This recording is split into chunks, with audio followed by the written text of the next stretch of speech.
Until the lions have their own historians, the tales of the hunt will always glorify the hunter. You forgot this wig. Why would you continue this tradition of wearing wigs? Says the wigs help represent the city's continued tradition of an independent judiciary. Imagine seeing judges and lawyers in Africa wearing big white wigs and fancy black and red robes. It looks so strange and out of place, like they came from another planet. These outfits, a leftover from colonial times, often shock and confuse people.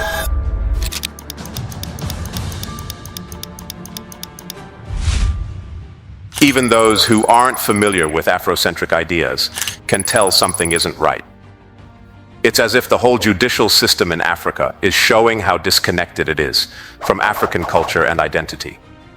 This bizarre dress code highlights just how out of touch the legal system can be with the true spirit of Africa. When European countries colonized Africa in the late 1800s and early 1900s, they brought their own legal systems with them, dramatically changing the way justice was administered across the continent. This shift has had a lasting impact on African legal systems that is still felt today. Before Europeans arrived, African societies had their own diverse ways of handling justice. Each community had its own set of rules and traditions, passed down orally and overseen by local leaders or elders. The focus was often on restoring peace and harmony within the community, rather than punishing offenders. Justice was often linked to spirituality, with crimes seen as offenses against ancestors or gods, and spiritual leaders played key roles in resolving disputes. When Europeans colonized Africa, they imposed their own legal systems. The British brought their common law system, with courts based on British models and staffed by British officials. They allowed some customary courts for minor issues, but handled serious cases themselves. The French used a civil law system with detailed written codes, setting up courts that followed these codes and training African legal professionals in French law. They often tried to replace customary laws entirely. The Portuguese and Belgian systems were less organized and more focused on control, often using the courts to oppress rather than deliver justice. The introduction of European legal systems had significant effects. Traditional justice systems were often pushed aside, causing confusion and a loss of social harmony. The new legal systems were foreign and hard to understand, making people feel disconnected from their own justice processes. The sight of judges and lawyers in wigs and robes highlighted this alienation. In many places, colonial courts operated alongside traditional ones, creating inconsistencies and conflicts. Colonial courts often favored Europeans and treated Africans unfairly, leading to inequality and resentment. After independence, many African countries kept the legal systems left by the colonizers, but the legacy of colonialism is still evident.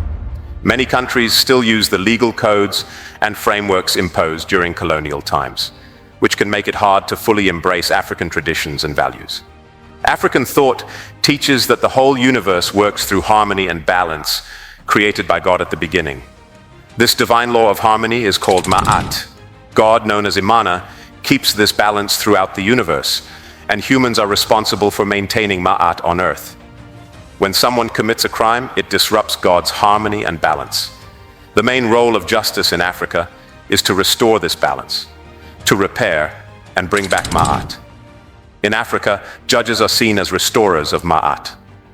Restoring harmony in ancient Africa meant bringing peace back into people's hearts. As Basong says, "The spirit of African law aims at conciliation and not punishment, social balance, equity, and reintegration of the guilty into society." Justice among the Yoruba of Nigeria and Benin, as noted by Adeyemi J. Ademowo and Adedapo Adekunle, is not just about resolving conflicts but maintaining balance in society. This peaceful nature of African law contrasts with Western law, which is mainly about punishment and control. Western law was created to manage violence in society, using punishment as a tool. In contrast, African justice is peaceful because African traditions and people are peaceful, and few serious crimes were committed.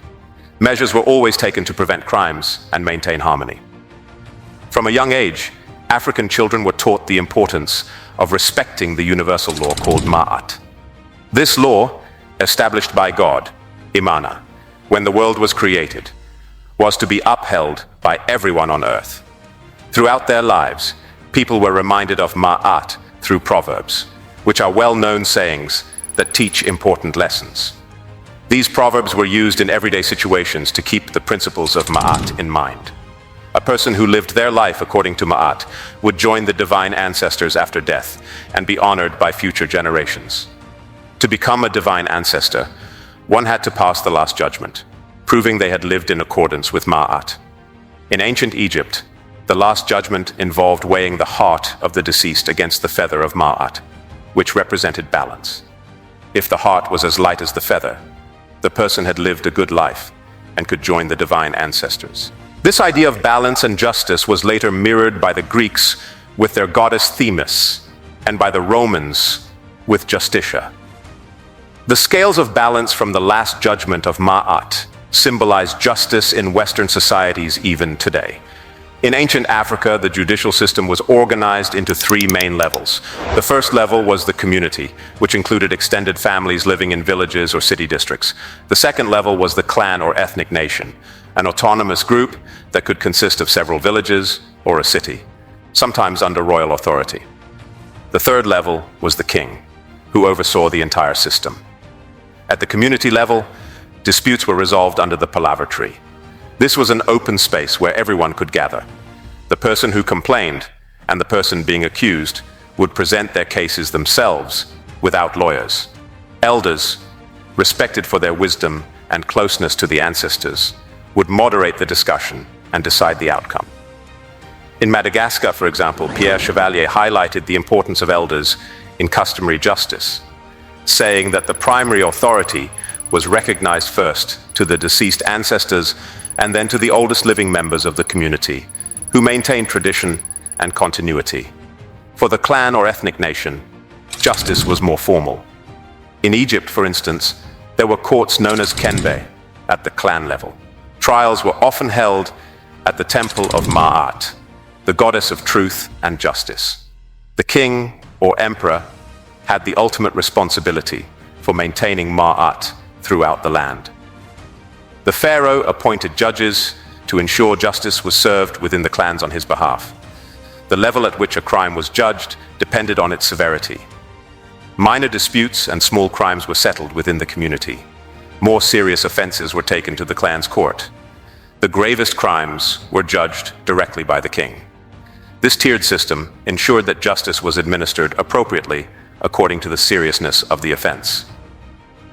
This structure allowed ancient African societies to maintain harmony and balance, reflecting the principles of Maat, which were central to their worldview.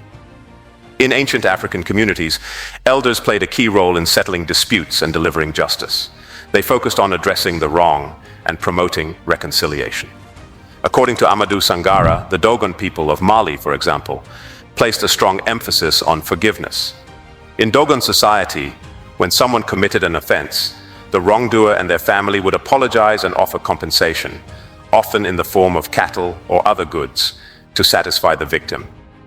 Purification rituals were performed to cleanse the wrongdoing, and peace was restored within the community. At the clan level, punishments were more severe. Offenders could face beatings with sticks or even banishment from the community.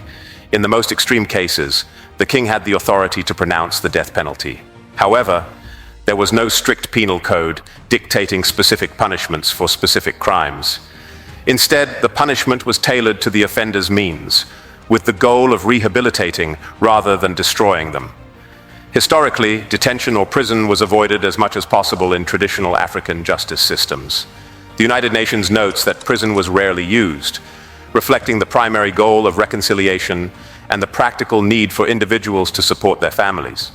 This approach emphasized restoring harmony and maintaining the community's social fabric over punitive measures. Africa should shed the remaining chains of colonization and embrace traditional forms of justice.